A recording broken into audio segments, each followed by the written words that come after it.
What truly happened in the hours, years, and decades after the death of the Prophet Muhammad, peace be upon him? This question has echoed through centuries, shaping the destiny of a global community. The period that followed his passing in 632 CE was a time of profound transition, immense challenge, and remarkable achievement. A community united by a divine message had to navigate a world without its guiding messenger. This essay explores that pivotal era. We aim to separate myths from established facts, using clear language to illuminate what forged the early Muslim world.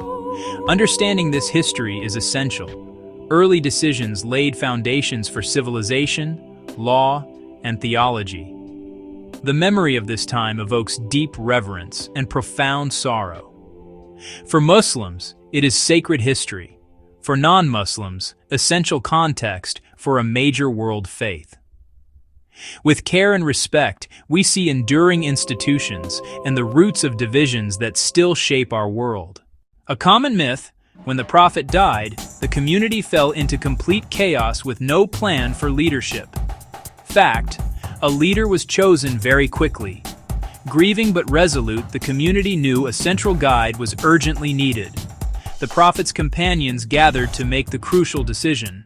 They acted to ensure stability and continuity.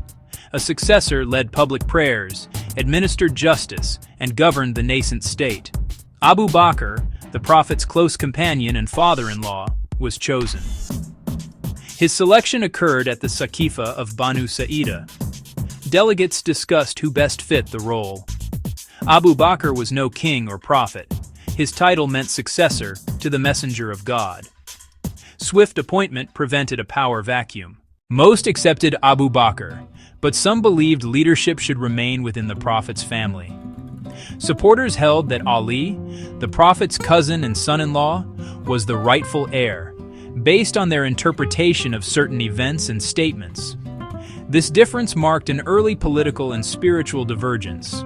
It was not open rebellion. Ali and supporters eventually pledged to Abu Bakr to preserve unity. Despite differences, they often worked together for the common good. Leadership debates involved tribal customs, personal loyalties, and interpretations of religious duty. These early discussions set the stage for later debates across the Muslim world. Myth: the Sunni-Shia split happened instantly at the Prophet's death.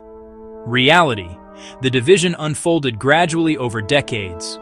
It began as a political disagreement over leadership, later developing theological and legal distinctions.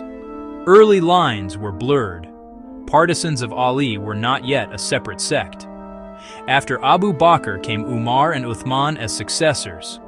Practice remained largely united, though questions persisted.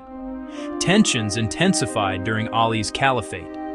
Civil wars hardened political stances and group identities.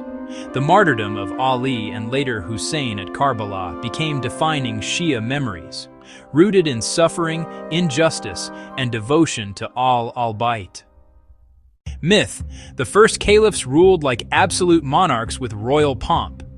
Fact: the Rashidun, Abu Bakr, Umar, Uthman, Ali, lived simply as stewards of the community.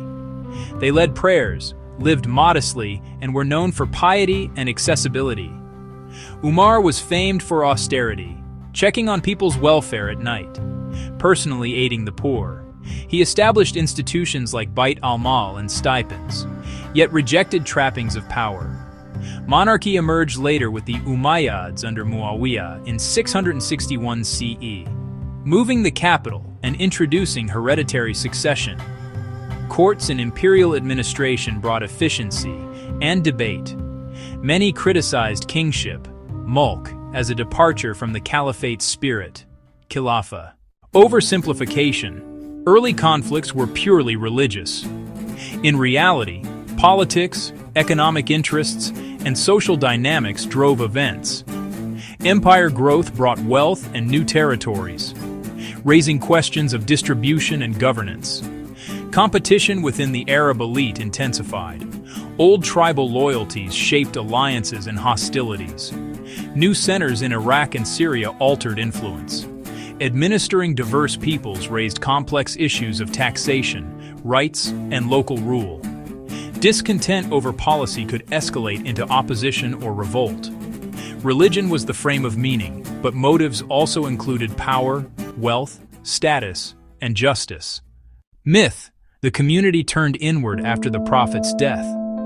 Fact: it became one of history's most rapid expansions. Within a generation, Persia fell and Byzantine lands were taken. Syria, Palestine, Egypt. Expansion carried armies and ideas. Byzantium and Persia, exhausted by war, were vulnerable.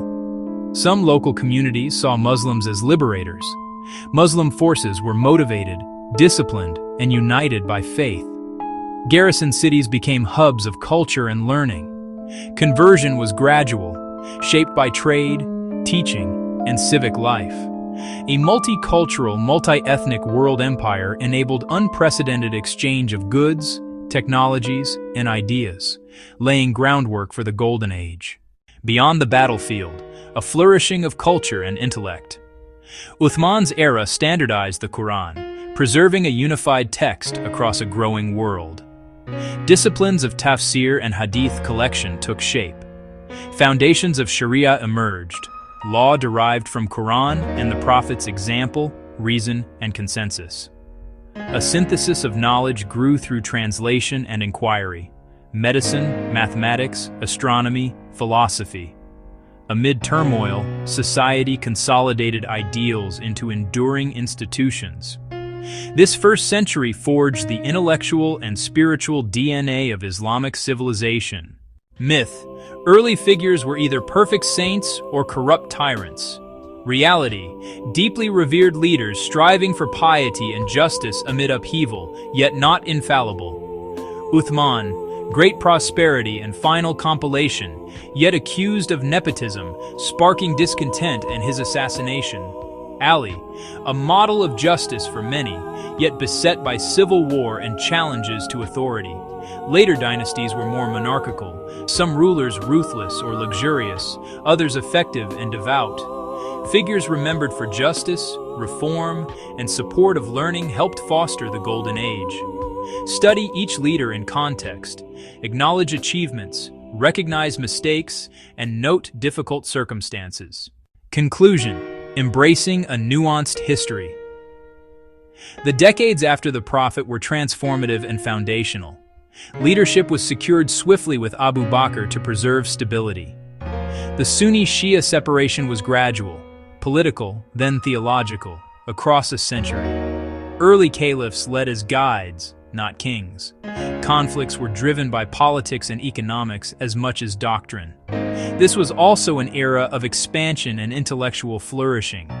Approach with clarity and respect. Seek reliable sources. Learn critically with an open heart.